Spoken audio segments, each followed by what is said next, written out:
Good afternoon. I'm Dr. Mark Andrew Holacek, Ukrainian American historian, Ukrainian American philosopher. I'd like to welcome you to another episode of Eye on Ukraine.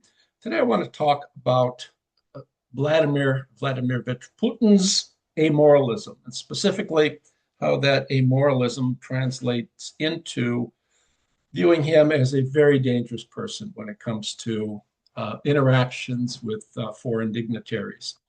And I offer three illustrations today, two of which concern Donald Trump, one of which concerns George W. Bush while Bush was president.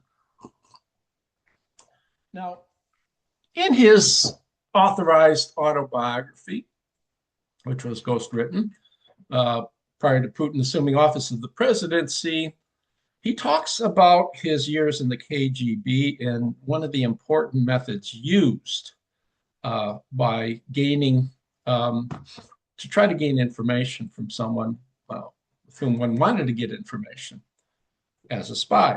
He says, you should make that person feel that there is something that unites you, that you have common goals. Now, here I want to offer three illustrations. Now, the first is an example when George W. Bush met Putin, and Putin had on, I show my trezub here, but he had on a cross. And presumably he often wears this cross.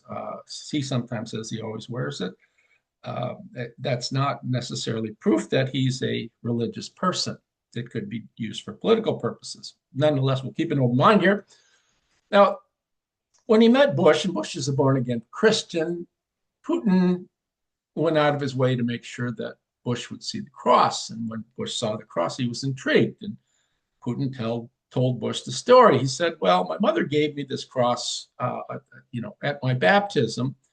And at some point, Putin made 2 trips to Jerusalem, and he took the cross in one of the trips with him because it was special. And when his dacha at some point was raised by fire, the cross was found among the burnt remains. Now, Putin was exhilarated to find again the cross, cleaned it up, and he has since worn it, so he says, continuously. And Bush was astonished, and he said, Vladimir, that's the story of the cross. Things are meant to be.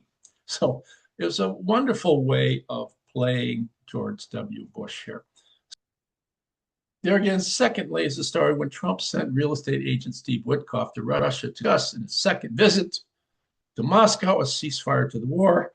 Putin related certain things he got off his chest. He says when there was the attempted assassination attempt of Donald Trump, he was bewildered. He was at 6s and 7s, didn't know what to do. So he went to his local church and went to his priest, and he prayed for the president. And even more than that, Witkoff noted that Trump had a painting. Putin had a painting commissioned by a top Russian artist for Donald Trump in honor of his survival of the assassination attempt.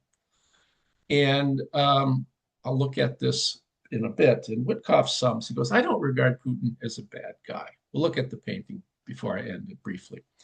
Finally, there was the recent event of the Nobel Peace Prize that went to Maria Corina Machado, a Venezuelan opposition leader, October 2025. Now, Putin stated when this came out, credibility has largely been lost, he adds. Trump is really doing a lot to solve crises that have lasted years, in some cases, decades. Trump sincerely is aiming for peace in Ukraine. The most striking example of his peacemaking credentials is the situation in the Middle East. Trump, of course, replied on his Truth Social, thank you, Mr. President. Okay, now these illustrations, I think, are pretty obvious. They show the extent to which Putin is willing to engage in duplicity for the sake of manipulating world leaders. And I look at this painting we have here of Donald Trump, and that Putin gave to Witkoff. He shows Donald Trump with fist in the air, defiant, right? He's got a scar, he's got a cut on his right cheek that goes all the way to his ear. which never really happened in reality. He's got another cut by his right lip and so forth. And he holds his right arm defiantly up in the air, just like Trump here is the embodiment of the goddess liberty. Trump is liberty. And you have the American flag, of course, waving in the background as a sort of tapestry in the event. This is a highly flattering depiction, I should say. And, it just shows you the lengths to which Putin will go to play people. And of course, Trump, as usual, failed to see through any of this, right?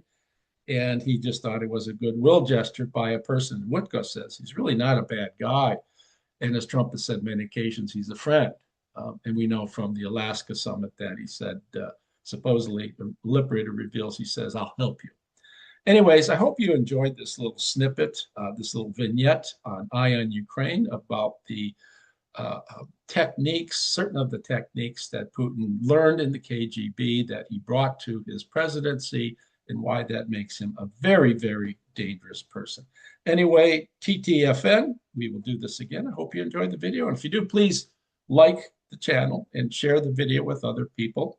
Thank you very much, and glory to Ukraine.